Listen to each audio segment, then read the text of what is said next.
Good morning from Los Angeles, California. I'm Dr. Ryan Alba. In my previous video, I spoke about the fact that Donald Trump is not actually good at politics, and even argued that there was no bigger loser in American politics than Donald Trump. Now, as I have reiterated over and over, anything that Trump touches, it turns into ashes. I mean, the only thing that the guy is great at is entertainment. He's basically a clown. And I ended that video with a warning that although Trump is a joke, he is a dangerous one. Here is MSNBC host of All In with Chris Hayes warning us about the exact same thing. Okay. Now, I know what you're saying, because I've been saying it too, right? I know. Everyone feels deja vu. Frankly, I can't believe we're all going to go through this again. It was 7 years ago. I was sitting in the studio with down the escalator, the whole thing, the empty podiums. We have literally been here before. And it's also easy to forget this part of it because Republicans all jumped on the Trump train. They all humiliated themselves. They all prostrated themselves so intensely before him. But in the very beginning, that summer of 2015, when he came down the escalator, the conservative media was broadly against Donald Trump when he announced his first run for president. Remember this? At the very first Republican debate, Rupert Murdoch's Fox News was hosting it, and then Fox host Megyn Kelly grilled him about his misogynistic statements. You've called women you don't like fat pigs, dogs, slobs, and disgusting animals. Your Twitter account... Only Rosie O'Donnell. You once told a contestant on Celebrity Apprentice it would be a pretty picture to see her on her knees. Does that sound to you like the temperament of a man we should elect as president? God, that seems like another lifetime, right? You could hear the crowd laughing. It wasn't even going the way Murdoch and Kelly, I think, wanted it to go in that moment, because the Murdoch machine very clearly intended to take Trump down the last time. And it didn't work. The crowd was like, yeah, we love that. Calling them fat pigs. Woo! And once he started winning, the only calculation that Rupert Murdoch and Mitch McConnell and every other Republican leader was making was whether or not Trump would help them gain power. That's it.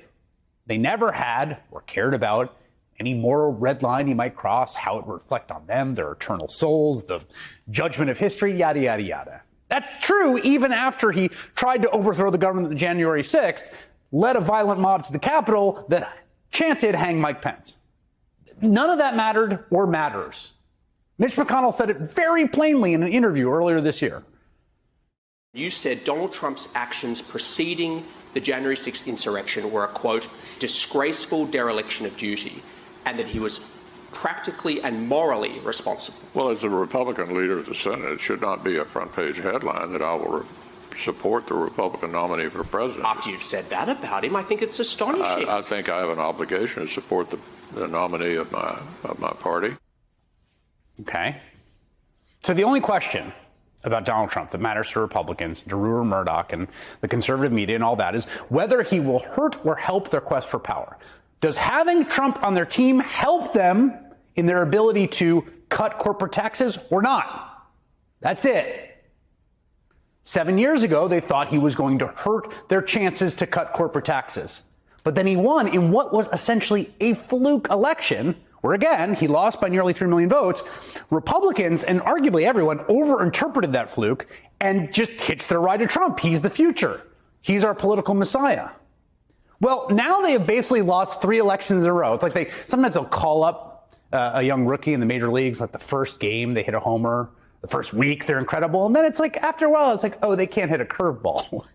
That person can't play in the major leagues. They're actually bad at baseball. So, of course, in the interim, Donald Trump also has failed miserably on every substantive level. He got a lot of people killed from COVID unnecessarily, broke the law left and right, mounted, as we noted, a violent insurrection against the United States government for the first time ever. None of that was ever going to make them jump off the Trump train. What's finally pushing them off now is the fact they are right back where they were in 2015 when he came down the golden escalator. Everyone thought he was a loser who would be bad for the Republican Party's quest for power. Now, 7 years later, the question is, can they do anything about it this time? In 2016, the biggest challenge was the party was divided, couldn't rally around any single Trump challenger.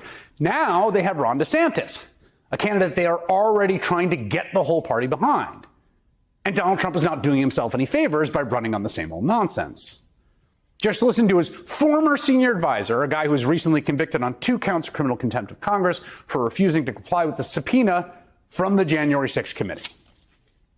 Wait to the House of Representatives next year when we have a real J6 committee. And we're going to adjudicate. Oh, no, we're going to adjudicate all of 3 November. We can't. We're not really going to believe 100%. You seriously 100%. think it was a stolen stuff? I 100% know it's so. People stormed the Capitol over the dude. These are lies. That was not by Trump. That guy there in his 2 shirts with his 2 convictions, 2 years later, they got the same tired shtick. It feels like it was already a washed up campaign before it even began. Support my work, please subscribe to my channel and give this video a thumbs up. Also, please don't forget to hit the bell icon so you wouldn't miss any of my new videos. Thanks for watching.